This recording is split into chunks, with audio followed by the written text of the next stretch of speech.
नमस्कार मित्रों, स्वागत है आप सबका आपके अपने प्रिय चैनल टी टाइम गॉसिप्स पर। दोस्तों, प्राचीन भारत के इतिहास में कई सारे महान धनुर्धर हुए हैं, लेकिन कई धनुर्धर ऐसे भी थे जिनका नाम आज तक हम भूल नहीं पाए हैं। इतना ही नहीं, इनमें से एक धनुर्धर ऐसा भी था जिसे देखकर स्वयं भगवान श्री कृष्ण भी एक बार तो हैरान रह गए थे।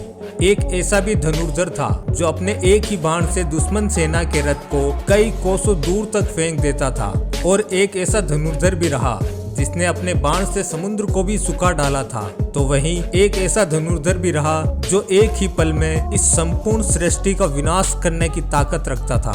दोस्तों, जब बात धनुर्धरों की हो तो आपके मन में कहीं न कहीं कर्ण या अर्जुन या फिर एकलव्य की छवि उभर कर आ रही होगी। आप सोच रहे होंगे कि इनमें से ही कोई एक सर्वश्रेष्ठ होगा, लेकिन दोस्तों ऐसा नहीं है। आज के इस वीडियो में हम जानेंगे कि आखिर वो कौन सा महान सर्वश्रेष्ठ योद्धा था जो कहलाया प्राचीन भारत का सर्वश्रेष्ठ धनुर्धर। दोस्तों, नंबर 8 पर है अर्जुन। 5 पांडवों में से एक अर्जुन की धनुर्विद्या भी जग प्रसिद्ध थी। गुरु द्रोण के श्रेष्ठ शिष्यों में से एक थे अर्जुन। आचार्य द्रोण ने अर्जुन को धनुष विद्या सिखाते समय वचन दिया था कि तुमसे श्रेष्ठ इस संसार में कोई धनुर्धर नहीं होगा। अर्जुन के धनुष की टंकार से पूरा युद्ध क्षेत्र गूंज उठता था। रथ पर सवार भगवान श्री कृष्ण और अर्जुन को देखने के लिए देवता भी स्वर्ग से उतर गए थे, लेकिन कई ऐसे महान धनुर्धर भी थे जिन्हें दुनिया अर्जुन से श्रेष्ठ मानती है। नंबर 7 पर है एकलव्य। गुरु द्रोण की मूर्ति बनाकर मूर्ति के समक्ष एकलव्य ने धनुर्विद्या सीखी थी। गुरु द्रोण को जब इस बात का पता चला कि एकलव्य अर्जुन से भी श्रेष्ठ धनुष बाण चलाना सीख गया है, तो उन्होंने एकलव्य से पूछा कि तुमने यह विद्या कहां से अर्जित की है। इस पर एकलव्य ने कहा, गुरुवर, मैंने आपको ही गुरु मानकर आपकी प्रतिमा के सामने इस विद्या को हासिल किया था। इस बात पर आचार्य द्रोण ने एकलव्य से कहा कि तब तो हम गुरु दक्षिणा के हकदार हैं। एकलव्य यह सुनकर प्रसन्न हो गया और कहने लगा, मांगिए गुरुदेव, क्या चाहिए। तब आचार्य द्रोण ने कहा कि तुम जिस हाथ से प्रत्यंचा चढ़ाते हो, मुझे उस हाथ का अंगूठा चाहिए। अर्जुन को दिए वचन की रक्षा के लिए ही उन्होंने एकलव्य से उसका अंगूठा मांग लिया था। नंबर 6 पर है कर्ण। वैसे तो महाभारत काल में सैकड़ों योद्धा हुए हैं, लेकिन कहते हैं कि युद्ध में कर्ण जैसा कोई धनुर्धर नहीं था। कवच और कुंडल नहीं उतरवाते तो कर्ण को मारना असंभव था।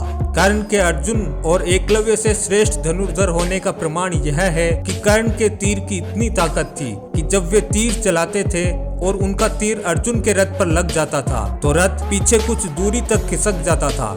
भगवान श्री कृष्ण अर्जुन से कहते थे कि जिस रथ पर मैं और हनुमान विराजमान हैं, उसके इस तरह पीछे धकेले जाने से पता चलता है कि कर्ण की धनुर्विद्या में बहुत बल है। नंबर 5 पर है बर्बरिक। बर्बरिक महाभारत काल का सर्वश्रेष्ठ धनुर्धर था। युद्ध के मैदान में भीम पौत्र बर्बरिक दोनों खेमों के मध्य बिंदु एक पीपल के वृक्ष के नीचे खड़े हो गए और यह घोषणा कर डाली कि मैं उस पक्ष की तरफ से लड़ूंगा जो हार रहा होगा। भीम के पौत्र बर्बरिक के समक्ष जब अर्जुन तथा भगवान श्री कृष्ण उसकी वीरता का चमत्कार देखने के लिए उपस्थित हुए, तब बर्बरिक ने अपनी वीरता का एक छोटा सा नमूना मात्र ही दिखाया। भगवान श्री कृष्ण ने कहा कि यह जो वृक्ष है, इसके सारे पत्तों को एक ही तीर से छेद दो तो मैं मान जाऊंगा।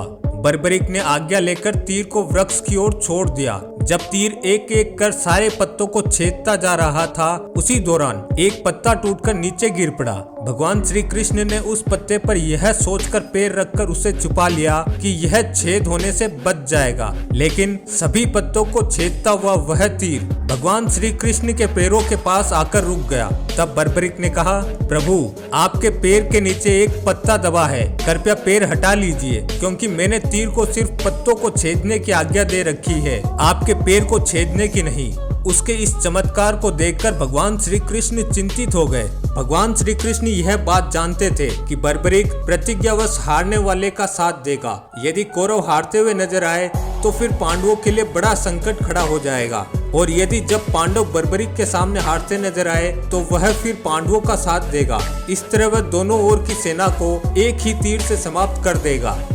नंबर 4 पर है लक्ष्मण। प्रभु श्री राम के छोटे भाई लक्ष्मण को कौन नहीं जानता। लक्ष्मण ने अपने तीर से रेखा खींच दी थी उस रेखा में ही इतनी ताकत थी कि कोई भी उसके पार नहीं जा सकता था। लक्ष्मण की धनुर्विद्या के चर्चे दूर दूर तक थे। शास्त्रों के अनुसार लक्ष्मण को सर्वश्रेष्ठ धनुर्धर माना गया है। लक्ष्मण ने राम रावण युद्ध के दौरान मेघनाद को हराया था, जिसने युद्ध में इंद्र को परास्त कर दिया था। इसलिए मेघनाद को इंद्रजीत भी कहा जाता था। नंबर 3 पर है भगवान श्री कृष्ण। भगवान श्री कृष्ण भी सर्वश्रेष्ठ धनुर्धर थे। यह बात तब पता चली जब उन्होंने लक्ष्मणा को प्राप्त करने के लिए स्वयंवर की धनुष प्रतियोगिता में भाग लिया था। इस प्रतियोगिता में कर्ण, अर्जुन और अन्य कई सर्वश्रेष्ठ धनुर्धरों ने भाग लिया था। द्रौपदी स्वयंवर से कहीं अधिक कठिन थी। लक्ष्मणा स्वयंवर की प्रतियोगिता। भगवान श्री कृष्ण ने सभी धनुर्धरों को पछाड़कर लक्ष्मणा से विवाह किया था। हालांकि लक्ष्मणा पहले से ही भगवान श्री कृष्ण को अपना पति मान चुकी थी, इसलिए भगवान श्री कृष्ण को इस प्रतियोगिता में भाग लेना पड़ा था। भगवान श्री कृष्ण के धनुष का नाम था सारंग। नंबर 2 पर है भगवान श्री राम। एक बार समुद्र पार करने का जब कोई मार्ग नहीं समझ में आया तो भगवान श्री राम ने समुद्र को अपने तीर से सुखाने की सोची और उन्होंने तरकस से अपना तीर निकाला ही था और प्रत्यंचा पर चढ़ाया ही था कि समुद्र के देवता प्रकट हो गए और उनसे प्रार्थना करने लगे। भगवान श्री राम को सर्वश्रेष्ठ धनुर्धर माना जाता है। हालांकि उन्होंने अपने धनुष और बाण का उपयोग बहुत मुश्किल ही वक्त में किया था। विनय न मानत जल्दी जड़ गए, 3 दिन बीती, बोले राम सकोप, तब भय बिनु होय न प्रीति। यानी इधर 3 दिन बीत गए किंतु जड़ समुद्र विनय नहीं मानता। तब प्रभु श्री राम जी क्रोध सहित बोले, बिना भय की प्रीति नहीं होती। लक्ष्मण बाण सरासन आनु, 100 बारिधि बीसिक क्रसानु। सठ सन विनय कुटिल सन प्रीति, सहज कृपण सन सुंदर नीति। यानी हे लक्ष्मण, धनुष बाण लाओ, मैं अग्नि बाण से समुद्र को सोख डालूं। मूर्ख से विनय, कुटिल के साथ प्रीति, स्वाभाविक ही कंजूस से सुंदर नीति। ममता रत सन ज्ञान कहानी, अति लोभी सन बिरती बखानी। क्रोध ही सम काम ही हरि कथा, उसर बीज बय फल जथा। यानी ममता में फंसे हुए मनुष्य से ज्ञान की कथा, अत्यंत लोभी से वैराग्य का वर्णन, क्रोधी से शांति की बात और कामी से भगवान की कथा। इनका वैसा ही फल होता है जैसा उसर में बीज बोने से होता है। यानी उसर में बीज बोने की भांति यह सब व्यर्थ ही जाता है। और अंत में नंबर 1 पर है भगवान शिव। संपूर्ण धर्म, योग और विद्याओं की शुरुआत भगवान शंकर से होती है और उसका अंत भी उन्हीं पर होता है। भगवान शिव ने इस धनुष से त्रिपुरासुर को मारा था। त्रिपुरासुर यानी 3 महाशक्तिशाली और ब्रह्मा से अमरता का वरदान प्राप्त असुर। भगवान शिव ने जिस धनुष को बनाया था उसकी टंकार से ही बादल फट जाते थे और पर्वत हिलने लगते थे। ऐसा लगता था मानो भूकंप आ गया हो। यह धनुष बहुत ही शक्तिशाली था। इसी के एक तीर से त्रिपुरासुर की 3 नगरियों को ध्वस्त कर दिया गया था। इस धनुष का नाम था पिनाक। देवी और देवताओं के काल की समाप्ति के बाद इस धनुष को देवरात को सौंप दिया गया था। उल्लेखनीय है कि राजा दक्ष के यज्ञ में यज्ञ का भाग भगवान शिव को नहीं देने के कारण भगवान शंकर बहुत क्रोधित हो गए थे और उन्होंने सभी देवताओं को अपने पिनाक धनुष से नष्ट करने की ठानी। एक टंकार से धरती का वातावरण भयानक हो गया। बड़ी मुश्किल से उनका क्रोध शांत किया गया। तब उन्होंने यह धनुष देवताओं को दे दिया। देवताओं ने राजा जनक के पूर्वज देवराज इंद्र को दे दिया। राजा जनक के पूर्वजों में निमि के ज्येष्ठ पुत्र देवराज से शिव धनुष उन्हीं की धरोहर स्वरूप राजा जनक के पास सुरक्षित था। इस धनुष को भगवान शंकर ने स्वयं अपने हाथों से बनाया था। उनके इस विशालकाय धनुष को कोई भी उठाने की क्षमता नहीं रखता था, लेकिन भगवान श्री राम ने इसे उठाकर इसकी प्रत्यंचा चढ़ाई और इसे एक ही झटके में तोड़ दिया। दोस्तों, आज के लिए बस इतना ही। मिलते हैं अगली वीडियो में। आपको वीडियो कैसा लगा हमें कमेंट बॉक्स में अवश्य बताएं। अगर वीडियो पसंद आया हो तो वीडियो को ज़्यादा से ज़्यादा लाइक करें और शेयर करें।